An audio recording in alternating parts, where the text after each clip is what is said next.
Hey y'all, so I'm gonna share this story with y'all. Something that I learned during Bible study. I wonder if anybody else knows this.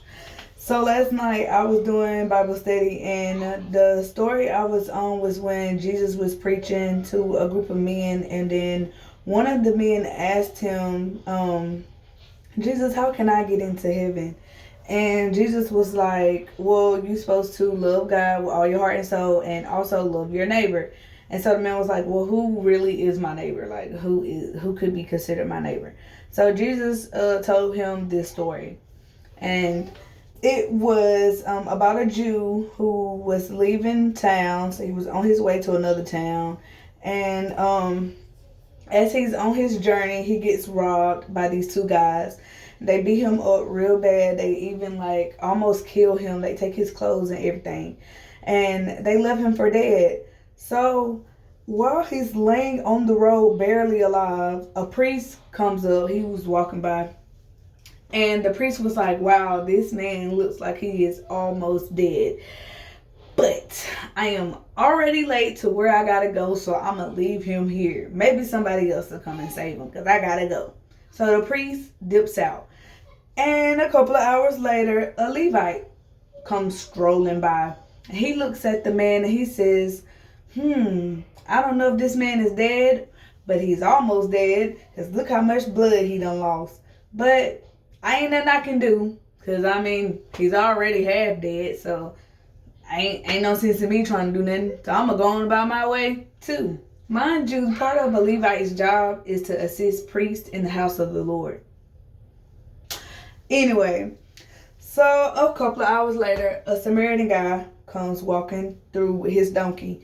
And he just automatically stops and checks on the man and starts to help him. He's like got oil and put oil all on his wounds, wrap him up. He try to pick him up and everything. He ends up putting him on his donkey, and the Jew is just like, I can't afford the help. You putting all this expensive oil on me to help me. I can't afford it. And the man was like, just relax. Like, don't worry about the money.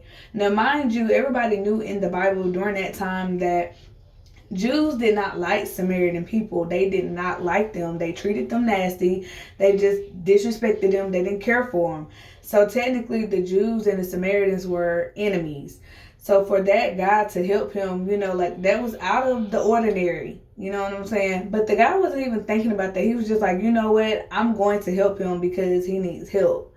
So he puts him on his donkey, rides him to the next town, finds an inn for the guy, goes in, talks to the manager, and was like, hey, I got this dude. I need you to supply him with a room and food and just look out for him because he's very hurt and he needs help. And so the guy was like, the manager was like, okay, cool, So the Samaritan guy go get the Jew, take him to his room, and is talking to him. And the Jew was like, I really appreciate you helping me because you didn't have to help me, And the guy was like, yeah, well, I did that because God would have wanted me to do that. And I feel like that's what I was supposed to do.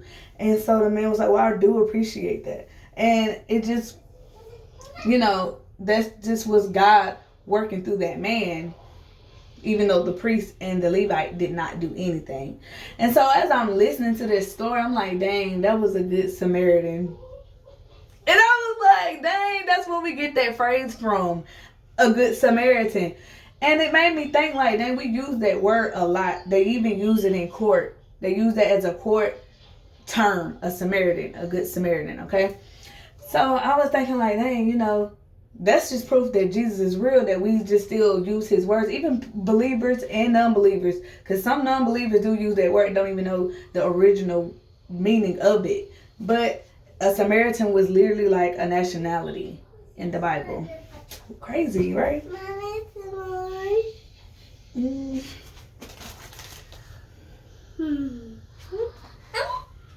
So, yeah.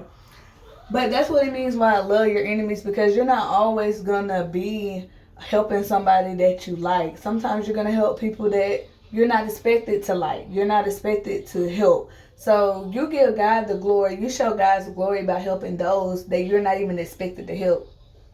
And that's how you love your neighbor. So I hope this word helps somebody. I hope it resonates with somebody. It helped me. It was like a revelation to me. So that's what guys mean when he say, love your enemy. So y'all do that. Y'all work on that because I know I need to. Y'all stay blessed.